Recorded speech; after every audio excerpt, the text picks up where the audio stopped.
Marcus, I'm so sorry, she sobbed. I didn't mean for this to happen. It was a mistake. A mistake, I repeated, my voice rising.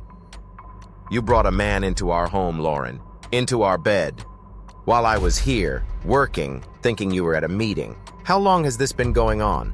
I caught my cheating wife by rewinding our security footage. What I saw broke me. My name is Marcus, and I'm 39 years old. I'd been married to my wife, Lauren, for 10 years, and we had 2 kids, Ella, 7, and Max, 4. Lauren and I had built a life together that I thought was picture perfect. I worked as a cybersecurity consultant, often from home, while Lauren ran a small online boutique selling handmade jewelry.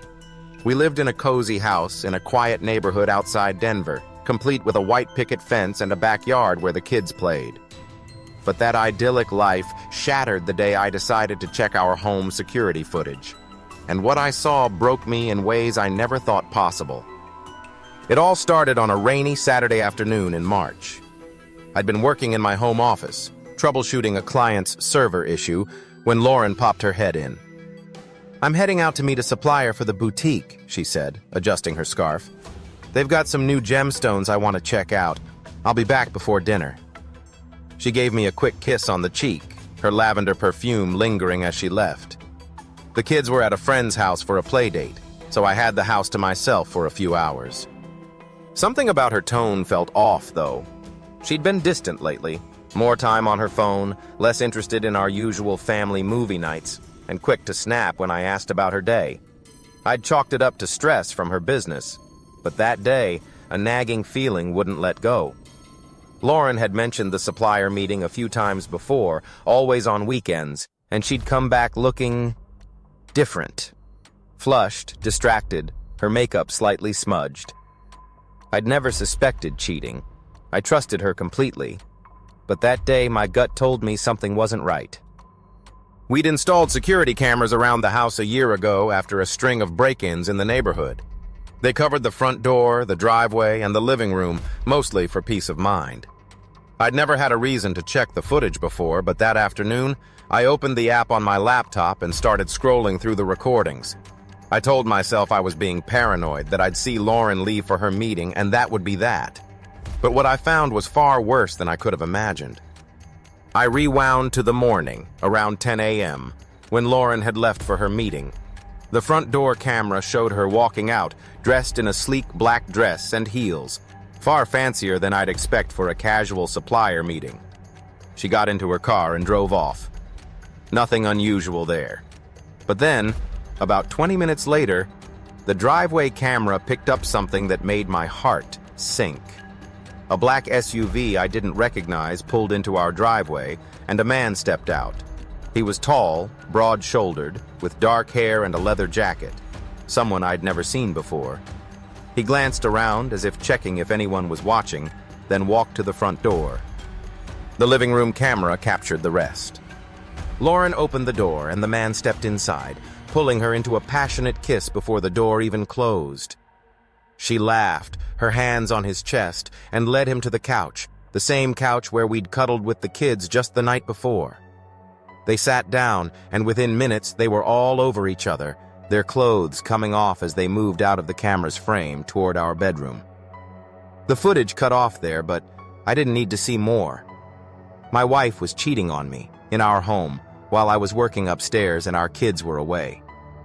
I sat there, staring at the screen, my hands shaking. I felt like I'd been hit by a truck, my chest tight, my vision blurry with tears I didn't even realize I was shedding. I rewound the footage and watched it again, hoping I'd somehow misunderstood, but it was undeniable. The timestamps showed they'd been in the house for over an hour before he left, sneaking out the back door while Lauren fixed her hair and makeup, preparing to come back to me like nothing had happened. I didn't confront her right away. I needed to process what I'd seen, to figure out how to handle this without losing it in front of the kids. When Lauren got home that evening, she was all smiles, carrying a small bag of gemstones she claimed she'd bought from the supplier. "They're perfect for my new collection," she said, showing me a handful of amethysts. I nodded, forcing a smile, but inside I was screaming. How could she lie to my face like that? How long had this been going on?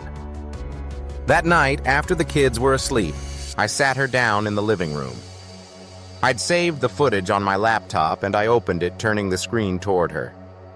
"I checked the security cameras today," I said, my voice steady despite the storm inside me. "Care to explain this?" Her face went pale as the video played. The man pulling into the driveway, the kiss at the door, the way she led him inside. She tried to speak, but no words came out at first. Then she burst into tears, covering her face with her hands. "Marcus, I'm so sorry," she sobbed. "I didn't mean for this to happen. It was a mistake." "A mistake," I repeated, my voice rising. "You brought a man into our home, Lauren, into our bed. While I was here, working, thinking you were at a meeting. How long has this been going on?" She hesitated, then admitted it had been 4 months. The man was a client she'd met through her boutique, a jeweler named Ryan who'd started buying her pieces for his store. They'd hit it off, and what started as flirty emails turned into meetups whenever I was working late or the kids were out. "I felt trapped," she said, her voice breaking. "You're always so focused on work, And I felt like I was losing myself. Ryan made me feel seen, desired, but I never meant to hurt you." Her words cut deep. I'd been busy, sure. My job was demanding, and I'd been taking on extra projects to save for a family vacation to Disney World. But I always made time for her and the kids, or at least I thought I did. Was that really an excuse for her to betray me like this? I couldn't look at her. "I need you to leave," I said, my voice cold. "Go to your sister's, go to a hotel, I don't care. I can't be around you right now." She begged to stay, to talk it out, but I was done. She packed a bag and left, still crying, while I sat on the couch, staring at the spot where she'd been with him. The next few weeks were hell.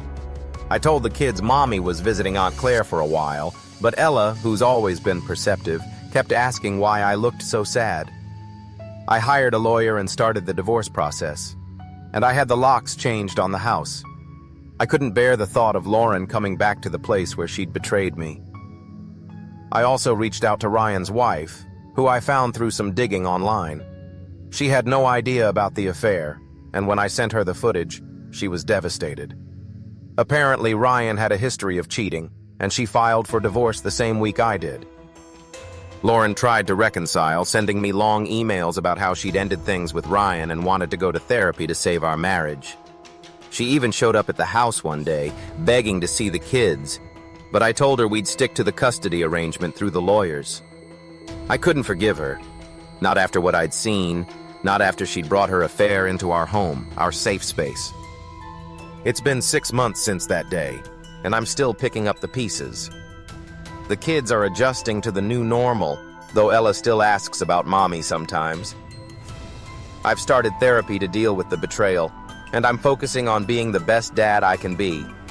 I've also taken down the security cameras. I can't stand the thought of them anymore. Catching Lauren on that footage broke me, but it also set me free. I know now that I deserve better, and I'm determined to find it, for myself and for my kids.